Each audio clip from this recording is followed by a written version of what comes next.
Donc vous voyez que le frère Jimmy, à lui seul, est à la fois l'époux, et à la fois le frère de Christ, et à la fois le fils de Maman Victoire. Amen.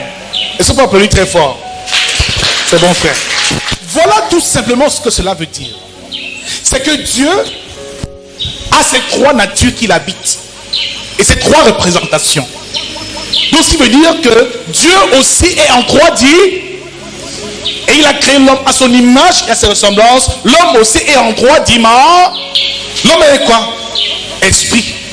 L'homme est quoi? Âme. L'homme est quoi? Corps.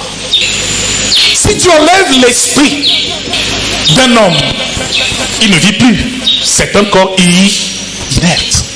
Donc que l'homme vit, il faut que l'esprit soit en vie, que l'âme soit là aussi, et que le corps soit donc en réalité 1 plus 1 plus 1 égale. C'est ça le langage divin. La Trinité. Genèse chapitre 1 à partir du verset 1. Nous dit qu'au commencement, Dieu créa le ciel et la terre. Il dit la terre était informe et vide, et il y avait les ténèbres à la surface de l'abîme, et l'Esprit de Dieu se mouvait au-dessus des eaux. Et il dit que la lumière soit, et la lumière, et il dit que la lumière était bonne. Alléluia. Au commencement, Dieu créa les cieux et qui crée les cieux et la terre? C'est Dieu. Et il nous dit la terre était informe et vide. Et il y avait des ténèbres à la surface de l'abîme. Et l'Esprit de Dieu se mouvait au-dessus des eaux. Donc au commencement, il y avait d'abord Dieu qui créa. Et il y avait aussi son Esprit qui mouvait au-dessus des... À la création, le Père était là. À la création, l'Esprit Saint était là, qui était la force agissante de Dieu dans la création. Et il dit que la lumière soit, et la lumière aussi était là. Jésus-Christ. Il a donc tout créé. À la fin, après avoir créé l'environnement de l'homme, après avoir créé tous les animaux des champs, il créa toutes choses. Mais au niveau de l'homme, il dit, créons l'homme ou faisons l'homme à notre image et à notre Dieu parlait à qui? Il se parlait à lui-même. Créons. Père, Fils et Saint, créons. Parce que sans le Fils, le Père n'est pas. C'est tout en un. Plus tard, quand Adam et Ève pêchent, il dit, maintenant l'homme est semblable à nous dans la connaissance du bien et du mal. Empêchons-le maintenant de tendre la main et de toucher à l'arbre de la vie, afin qu'il ne mange et ne vive éternellement. Donc, quand Dieu créa toutes choses, il créa. Et lorsqu'il s'agissait de l'homme, il dit, faisons l'homme à notre image et à notre... Et voilà, lorsqu'il façonne Adam de la poussière de la terre, il dit, quand il souffla, non, c'est le souffle de vie. Saint-Esprit, esprit veut dire roi, veut dire souffle. C'est ce qui donne la vie à ton être, à la chair, à cette enveloppe, c'est l'esprit. Donc Dieu n'est pas seulement esprit. Alléluia. Il a ces trois entités qui l'habitent. Ces trois représentations qu'il faut que tu comprennes. Quelqu'un avec moi ce matin? Pour étayer davantage ce propos, nous allons lire un verset biblique pour que tu comprennes un peu mieux. Jean chapitre 1 verset 1, la Bible nous dit, au commencement était, la parole était avec, la parole était Dieu. Toutes choses ont été faites par elle, et rien de ce qui a été fait n'a été fait sans. On dit bien, au commencement était là. C'est qui la parole? C'est Jésus, non? C'est pas lui le Verbe fait chair? La parole c'est qui? Au commencement était là. La parole était avec Dieu. Donc Dieu était avec sa parole. Christ c'est la parole. Jésus c'est la parole de Dieu. Quand Dieu déclare, Amen, c'est le Fils qui déclare. Et lorsque la chose est formée, c'est le Saint-Esprit qui forme. C'est trop compliqué pour quelqu'un? Au commencement était la parole. La parole était avec Dieu et la parole était Dieu. Toutes choses ont été faites par elle, par la parole. Et rien de ce qui a été fait n'a été fait sans elle. En elle était la vie, la lumière. Et là, Jean faisait le témoignage de qui? De Jésus-Christ. Donc, il était là à la création, frère. Le Saint-Esprit était là à la création. Le Père était là à la création. Jean chapitre 14, verset 11 nous dit: croyez en moi, je suis dans le Père. Et le Père est en moi. Je suis dans le Père. Et le Père est en moi. Il continue en disant: les paroles que je dis, je ne les dis pas de moi-même. Et le Père qui demeure en moi, c'est lui qui fait les œuvres. Donc, Jésus et le Père, on ne peut pas les dire. Dieu fait chair, le Verbe fait chair. Jean chapitre 16, verset 28. Jésus parle. Il dit: je suis sorti du Père et je suis venu dans le monde. Je suis sorti du Père et je suis venu dans le monde. Maintenant je quitte le monde et je vais au Père. Le chiffre 3 est un très grand chiffre. C'est le chiffre de la divinité. 3. Amen. C'est pour ça que là, quand les 24 vieillards, les chérubins chantent, ils disent: Saint, Saint, Saint est l'Éternel des 3 fois Saint. Dieu est 3 fois Saint. Jésus-Christ est une partie de Dieu. Le Saint-Esprit aussi est une partie de Dieu. Le chiffre 3 revient toujours. Jésus-Christ, c'est qu'il est quoi? Le chemin, la vérité et le... Il est le chemin, la vérité et la vie. Que de ces 3 choses, l'amour, la foi et l'espérance. L'amour est bien au-dessus. 3 choses: l'amour, la foi et l'espérance. Dans le tabernacle, qu'est-ce qu'il y avait? Il y avait d'abord les parvis, le lieu très saint. L'homme est esprit, âme et le chiffre 3. C'est le chiffre de la divinité, de la Trinité aussi. Et tu vas remarquer que même dans toute la symbolique biblique, dans les patriarches, on parle de Dieu, d'Abraham, d'Isaac et de... Même dans le tabernacle, les métaux c'était quoi? Les reins, l'argent et l'or. Ce sont des métaux. Les liquides même. Quand on dit que Jésus est assis à la droite de Dieu, le Père, c'est pas seulement qu'il est assis à droite, non. Alléluia. C'est qu'il a une place à l'intérieur de Dieu. Amen. Qui représente ici la place forte. Il est la main de Dieu, la main droite. Il est son côté le plus fort. Son instrument le plus fort. Comme frère Dimi est l'époux de la sœur, il est le fils de la mère, il est le frère du frère. Voilà comment Dieu est tridimensionnel. Ces 3 dimensions-là font partie de lui. Lorsque les mages, c'était combien? 3 rois. C'était 3 rois mages. La symbolique de 3. 3 jours, les 3 mages viennent. Les cadeaux des mages, même 3 cadeaux: l'or, la myrrhe, l'encens. 3 jours, ils ressuscitent. Le Saint-Esprit n'est pas seulement un esprit qui est là pour t'aider à faire des choses. Le Saint-Esprit, c'est Dieu lui-même en chacun de nous. Il a d'autres noms, le Saint-Esprit: le Paraclet, l'Esprit de vérité, le Consolateur. Le Saint-Esprit a tous ces noms qu'on lui donne. C'est même l'enseignant à un certain niveau. Quand il dit qu'il est l'Esprit de vérité et qui nous conduira dans toute la vérité, il vous enseignera. C'est l'enseignant. Le Saint-Esprit enseigne, il conduit. Bien-aimé dans le Seigneur, il intercède même. Donc si tu veux prier, être victorieux dans la prière, c'est le Saint-Esprit. Il dit: je ne vous laisserai pas hors. Donc le Saint-Esprit ici prend la place de Dieu. Quand Jésus dit: je ne vous laisserai pas orphelin, ça veut dire que le Saint-Esprit pour toi est un parent. C'est Dieu lui-même. C'est une partie de lui.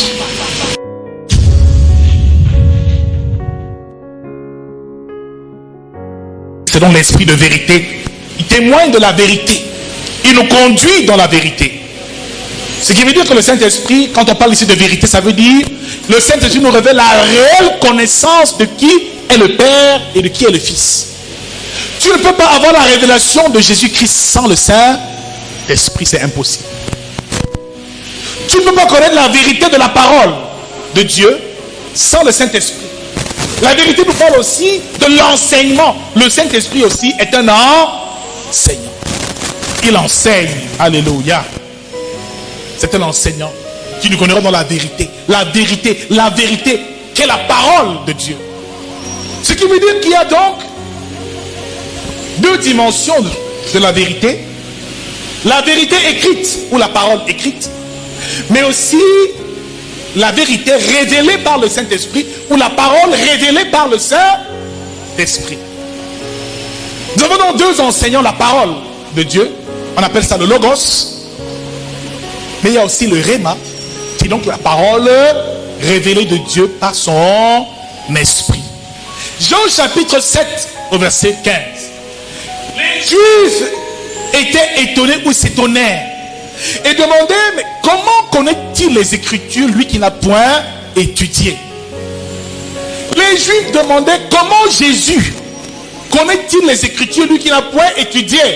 Ils ne savaient pas qu'il y a deux écoles. L'école de la parole, l'école de la lettre, l'école de la Bible, mais il y a aussi l'école du Saint, parce que le Saint-Esprit est l'enseignant par excellence. Qui est ton enseignant? Sans le Saint-Esprit, tu ne peux rien, tu vas lire tout ça, tu ne comprendras rien. Les théologiens se battront comme ils voudront avec leur esprit humain, mais tu ne comprendras rien. Jean chapitre 3 verset 10. Jésus répondit à Nicodème, tu es docteur d'Israël et tu ne sais pas ces choses. Parce que ce que Jésus disait à Nicodème était étrange. Que celui qui est né d'eau et d'esprit ne verra le royaume.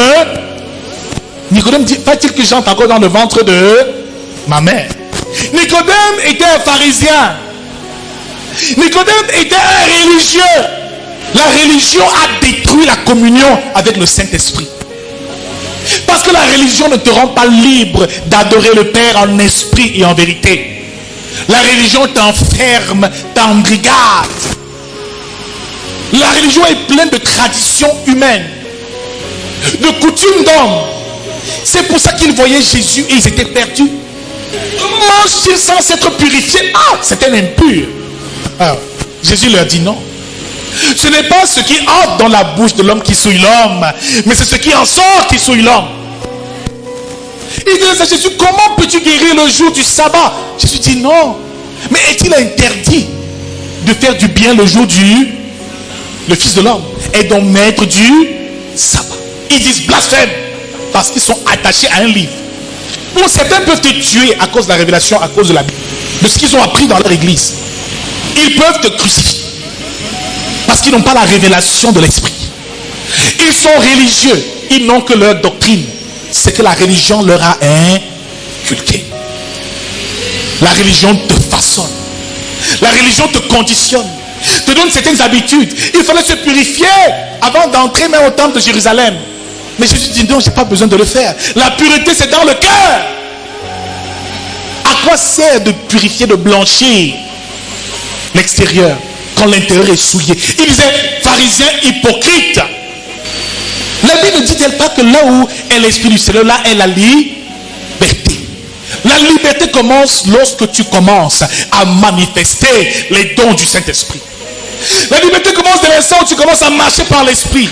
Parce que tu n'es plus conduit par toi-même, tu es maintenant libre de parler en langue, d'imposer les mains. Mais dans quelle église on va te demander d'imposer les mains? Non. C'est seulement le pasteur qui doit prier, imposer les mains aux gens. C'est pas vous. Pourtant, Dieu a donné ça à tous. Ceux qui ont cru doivent pouvoir parler en langue, prier, guérir les malades. Ça fait partie de notre héritage. La religion t'a déjà trop privé des choses. Cesse d'être religieux. Cesse de t'accrocher à ces religieux. Nous avons vu dimanche dernier comment, qui a créé l'église catholique. Beaucoup sont même catholiques qui ne savent pas d'où vient le mot catholique. Ils ne savent pas qui a fondé l'église catholique. C'est un homme, ce sont les hommes. Jésus n'avait aucune religion, ni protestant, aucune religion, ni pentecôtiste, ni évangile. Jésus ne connaît aucune religion. Bien-aimé, ta seule religion doit être le Saint-Esprit. La première chose que tu dois faire pour pouvoir jouir du Saint-Esprit, c'est de détruire et de tuer tout esprit de religion dans ton cœur. Tant que tu restes religieux, frère, il y a des connaissances auxquelles tu n'auras jamais accès. La Bible déclare que Jésus prêche comme ayant autorité, non comme les scribes et les pharisiens. Donc tu vois quelqu'un qui se passe, alléluia, mais il prêche calmement, il prêche. Non, autorité. Même si on dit qu'on crie trop dans nos églises, on crie, on manifeste l'autorité. Jean-Baptiste, on dit, il est la voix de celui, il dit, je suis la voix de celui qui tape. Jean-Baptiste criait. Quand il disait, répentez-vous, il ne parlait pas doucement, il ne disait pas, répentez-vous, pardon. Non. C'est avec autorité.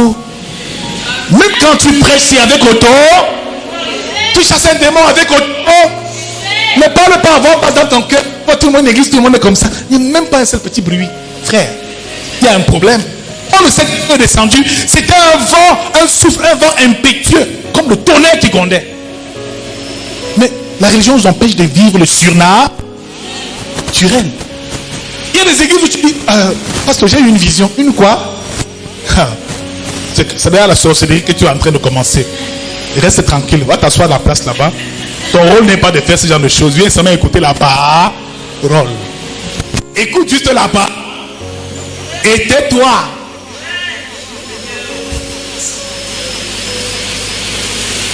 Papa, j'ai eu une révélation. Il rêvait quoi? Il n'y a pas de ça. Nous, on a déjà établi les choses. On a créé notre règlement avec ce qu'on a reçu de la Bible. On a créé notre religion, notre part de règlement ici. Donc la religion te prive de la liberté, frère. Tu n'es pas libre quand tu es religieux. Ces hommes n'ont pas pu redécouvrir qui était Christ. On termine un dernier petit texte. Un texte qui me bénit à chaque fois que je le lis, toujours de 1 Corinthiens chapitre 2.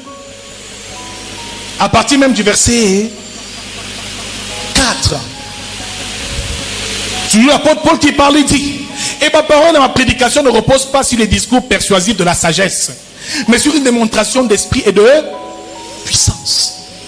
Sa prédication, ce n'est pas sur la sagesse humaine. Non. Il faut qu'il y ait la manifestation, la puissance qui se montre. Les malades doivent guérir. Les paralytiques doivent se lever. Les miracles doivent s'effectuer. Il n'est pas normal qu'on passe un culte. Tu arrives ici malade et tu rentres malade. Jésus n'a pas cessé de guérir, de chasser les démons. Il enseignait, mais aussi il manifestait la puissance de Dieu. Dis avec moi, marche dans la puissance. Est-ce que tu peux te lever sur tes deux pieds et dire encore, je marche dans la puissance? Dis, je marche dans la puissance. Dis, je marche dans le miracle. Je marche dans le prodige. Je manifeste la puissance de mon Dieu. Parce que je suis né de Dieu. Né de l'Esprit de Dieu. Rempli du Saint-Esprit. Est-ce que tu peux t'asseoir? Terminons bientôt. L'apôtre Paul continue en disant, afin que votre foi soit fondée non sur la sagesse des hommes, mais sur la puissance de Dieu. Ta foi doit être basée non sur la sagesse des hommes, la théologie, l'eschatologie, toutes ces sciences théologiques, la démonologie, mais sur la puissance de Dieu. Frère, c'est parce qu'on est privé de la conscience du Saint-Esprit que les miracles ne se produisent plus. Parce qu'on n'y croit même plus. Tu as ton palu, tu te bats avec les paras comme tu peux. Tu as entendu un verset biblique que Jésus était malade? Tu as suivi un jour qu'un apôtre a eu la fièvre, on l'a mis à côté. Pose la question à ton voisin, est-ce que tu as déjà lu un verset? On dit que Jésus, malade, était encore en train de dormir. Lorsqu'il guérit, il s'est levé. Jésus malade? Mais la maladie va entrer par le Saint-Esprit est un feu dévorant. On doit vivre le surnaturel. On doit vivre le surnaturel. Cependant, c'est une sagesse que nous prêchons parmi les parfaits. Sagesse qui n'est pas de ce siècle, ni des chefs de ce siècle, qui vont être anéantis. La sagesse de Dieu, mystérieuse et cachée, que Dieu, avant les siècles, avait destinée pour notre gloire. Sagesse qu'aucun des chefs de ce siècle n'a connue. Car s'ils l'eussent connu, ils n'auraient pas crucifié le Seigneur de gloire. Les pharisiens ne pouvaient pas avoir accès à ça. Ils étaient trop intelligents. Ils connaissaient trop la parole. À un niveau, nous verrons que même la parole est peut-être un obstacle à ton élévation spirituelle. Alléluia. Parce que Jésus travaille dans la révélation. Il dit l'intelligence était renouvelée chaque jour. Mais cette sagesse lui vient d'où? Nicodème dit, je reconnais, Rabbi, que tu es un docteur venant de Dieu, d'en haut. Nicodème s'est soumis. Il a dit que ça là, ça ne vient pas d'un homme. Lève-moi, entre dans le surnaturel. Arrête tes affaires. Oh, je suis protestant. Oh, je suis adventiste. Oh, je suis pentecôtiste. Oh, je suis... C'est les hommes qui ont créé ça. La religion ne sauve pas. Le seul chemin, c'est Jésus. C'est Jésus qui sauve. Dieu n'est pas dans une religion. Il est dans une relation. Relation avec Jésus. Avec le Saint-Esprit. Tu vas où tous les jours?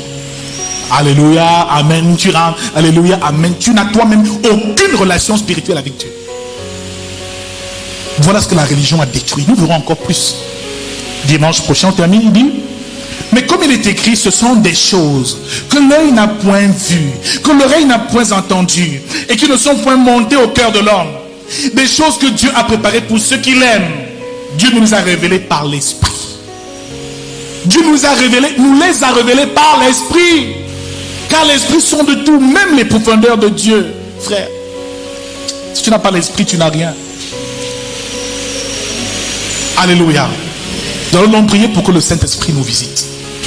Je ne veux plus jamais être conduit par un raisonnement humain, terrestre. Parce que les gens m'ont appris dans ma religion. Non. Qu'est-ce que le Saint-Esprit t'enseigne? Alléluia. Chez nous les catholiques ont fait ceci. Chez nous les adventistes ont fait ceci. Tu comprendras qu'il y a des hommes qui ont créé chacune de ces religions-là. Et ces personnes sont toutes mortes. Mais Jésus est vivant. Jésus est vivant. Et il y a des dénominations en dessous. Tous les jours les églises naissent. Hein? Frère, les nés de nouveau, les témoins de Jéhovah, les adventistes du croix du premier jour, il y a l'église de la science chrétienne, il y en a tellement. Si tu commences à suivre les religions, tu vas te perdre. Ce matin, tu vas détruire et chasser tout esprit de religion de ton cœur et de ton esprit. Si tu veux espérer marcher par l'Esprit de Dieu, tu vas oublier tout ce que toi tu as mis dans la tête. Parce que pour que l'Esprit te remplisse, tu dois être vide. Si tu es rempli de trop de connaissances de ton église, de ta religion, mais qu'est-ce que tu veux que l'Esprit de Dieu te mette encore? Qu'est-ce que tu veux que le Saint-Esprit mette encore en toi? Toutes les idées reçues par ta religion seront mises en tête depuis l'enfance. Ce séminaire t'apprendra à parler, à marcher par l'Esprit.